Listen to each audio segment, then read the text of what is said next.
برادران اسلام، سورہ البقرہ اس کی آیت نمبر 59 اور 60 یہ تلاوت کی ہیں، اور انشاءاللہ آج کے درس میں ان آیات کریمہ سے متعلق گفتگو ہوگی۔ ان آیات کریمہ کا ربط پچھلی آیات سے یہ ہے کہ اللہ کریم نے جب بنی اسرائیل کو یہ حکم دیا کہ تم نے اس قریہ کے اندر، اس شہر کے اندر داخل ہو جانا ہے، اور اس کے لیے کچھ ضابطۂ اخلاق بھی بتایا۔ فرمایا وَادْخُلُوا الْبَابَ سُجَّدًا، کہ جب تم داخل ہوگے تو جھک کر اس شہر میں داخل ہونا۔ وَقُولُوا حِطَّةٌ، اور تم اللہ کی بارگاہ میں التجا کرنا، اے اللہ پاک تو معاف کر دے، اے اللہ پاک تو معاف کر دے۔ نغفر لکم خطایاکم، تو تمہاری جو بھی سابقہ زندگی کی کوتاہیاں ہیں ہم انہیں درگزر فرما دیں گے۔ وَسَنَزِيدُ الْمُحْسِنِينَ، اور جو نیکی کرنے والے ہوں گے انہیں ہم اور بھی زیادہ عطا فرما دیں گے۔ اب جس وقت وہ شہر میں پہنچتے ہیں تو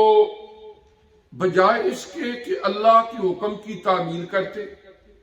ایک تو جھکنے کی بجائے وہ بیٹھ کے اس طریقے سے ایک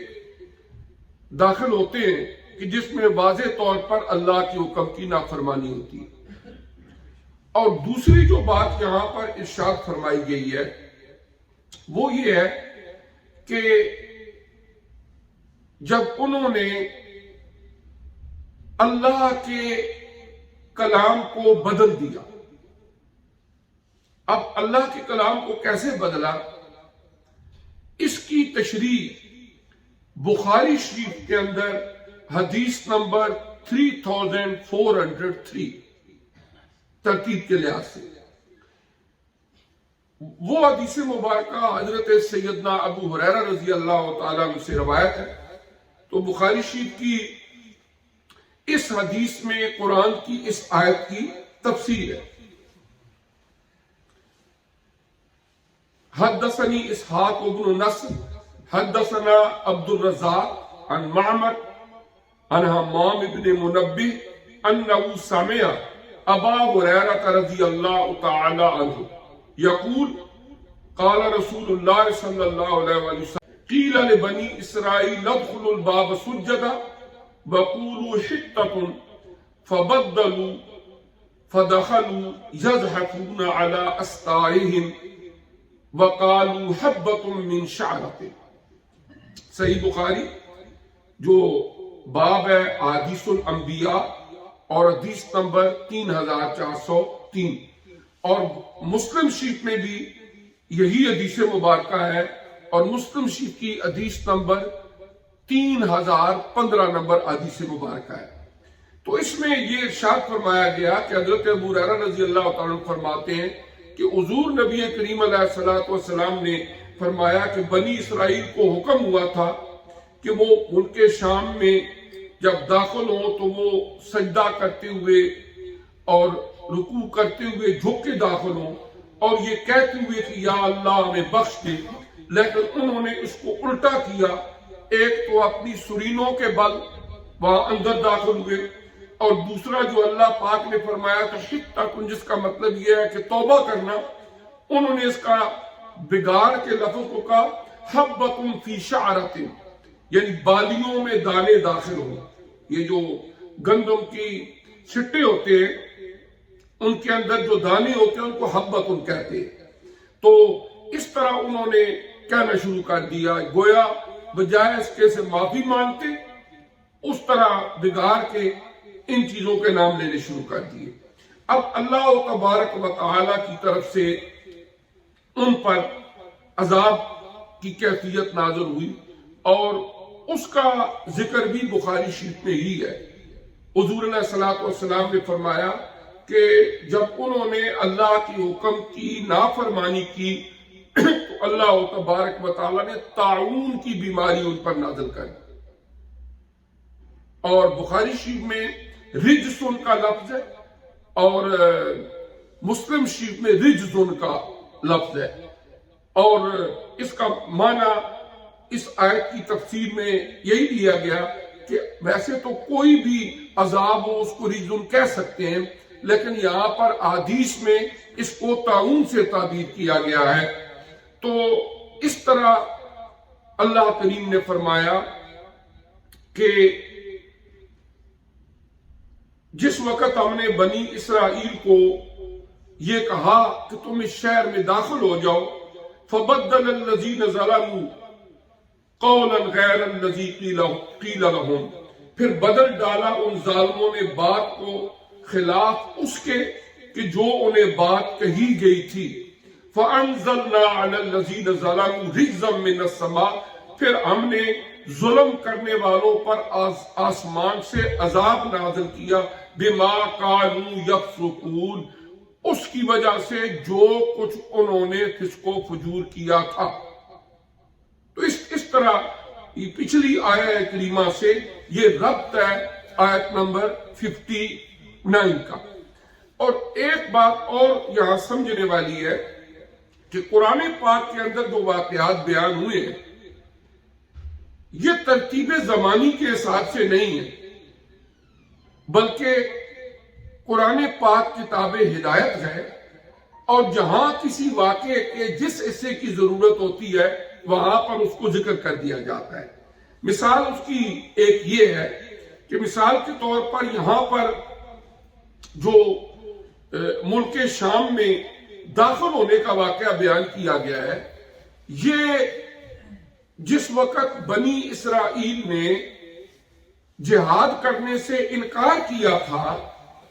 اور پھر اللہ تعالیٰ نے قرآن پاک کی سورہ المائدہ کی آیت نمبر 26 میں فرمایا فَإِنَّهَا مُحَرَّمَةٌ عَلَيْهِمْ 40 سنہ یتیہون فی الارض، کہ ان پر وہ سرزمینیں 40 سال کے لیے حرام کر دی گئی. پھر ایک میدان تھا جس کا نام ہے میدان تیہ، اس کو تیہ اس لیے کہتے ہیں کہ قرآن نے فرمایا یتیہون فی الارض. یتیہون کا مطلب ہوتا ہے بھٹکتے رہنا. اس کا آیت کا ترجمہ یہ ہے، لیکن وہ ارض شام جو ان کے لیے ارض موعود تھی ان پر 40 سال کے لیے حرام کر دی گئی. اب یہ 40 سال تک اس صحرا میں بھٹکتے رہے. اب اس دوران حضرت موسیٰ علیہ السلام کا بھی وصال ہو گیا، حضرت ہارون علیہ السلام ان کا بھی انتقال ہو گیا. اس دوران ایک نئی نسل پیدا ہوئی بنی اسرائیل کی، اور وہ نسل جو مصر سے غلامی کے داغ اٹھائے ہوئے آئی تھی وہ پوری کی پوری نسل ہی ختم ہوگی.